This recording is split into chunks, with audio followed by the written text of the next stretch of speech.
Structuring of school education এই অধ্যায়ের নাম।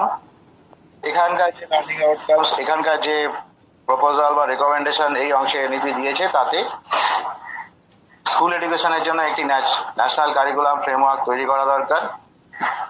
এবং স্বভাবত এই স্কুল এডুকেশনের যে বিভিন্ন স্টেজগুলো রয়েছে, সেই স্টেজ অর্থাৎ প্রিপারেটরি স্টেজ, একদম প্রথমে আমরা বলে এসেছি প্রিপারেটরি স্টেজ 5 ইয়ার্স কারিকুলাম নিয়ে তৈরি।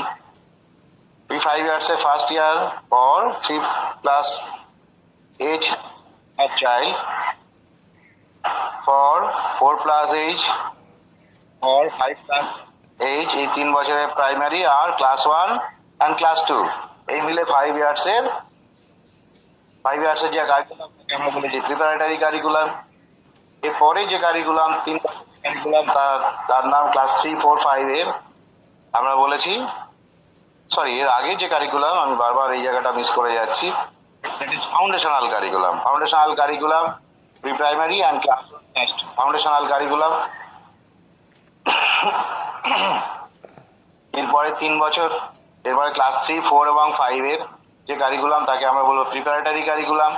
এবং এরপরে যে 6, 7, 8 এর যে কারিকুলাম তাকে আমরা বলবো মিডল কারিকুলাম। এবং সেকেন্ডারি লেভেল কারিকুলাম 9, 10, 11, 12 এই 4 বছরের কারিকুলাম। এই 4টে স্টেজের যে কারিকুলাম তার গাইডলাইন কেমন হওয়া উচিত, তার জন্য একটা এমন গাইডলাইন তৈরি করা দরকার। এনইপি কথা বলেছে যেন জনগণ জানতে পারে যে স্ট্রাকচারের মধ্যে সারা দেশের এডুকেশন সিস্টেম চলছে, সেই স্ট্রাকচারের প্রতিটি স্টেজগুলো কেমন, প্রত্যেকটা স্টেজে লার্নিং আউটকামস কি, লার্নিং কম্পিটেন্সি কি কি নিয়ে কাজ হবে, কারা সেই কাজ করবেন, বাচ্চাদের জন্য গ্রহণীয় কি কি ধরনের উদ্যোগ স্কুলের এবং সরকারি তরফে নেওয়া হয়েছে, এই community awareness.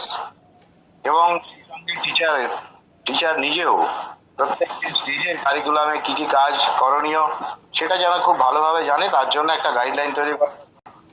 Development areas and 3 domains আছে আমরা জানি। First development area first development area physical motor development, second socio emotional development, third language development, fourth cognitive development, fifth aesthetic and creative expression. আর 3টে ডোমেন রয়েছে, cognitive domain, affective domain, psychomotor domain. এই সব 3টে domain এবং 5টা development এরিয়াতে যখন শিশুর বিকাশ ঘটতে থাকে তখন অন্তত 10 থেকে 11 রকমের ডেভেলপমেন্ট হতে থাকে। সেই ডেভেলপমেন্ট গুলো কেমন কেমন আমরা ইতিপূর্বে হলিস্টিক ডেভেলপমেন্ট অ্যান্ড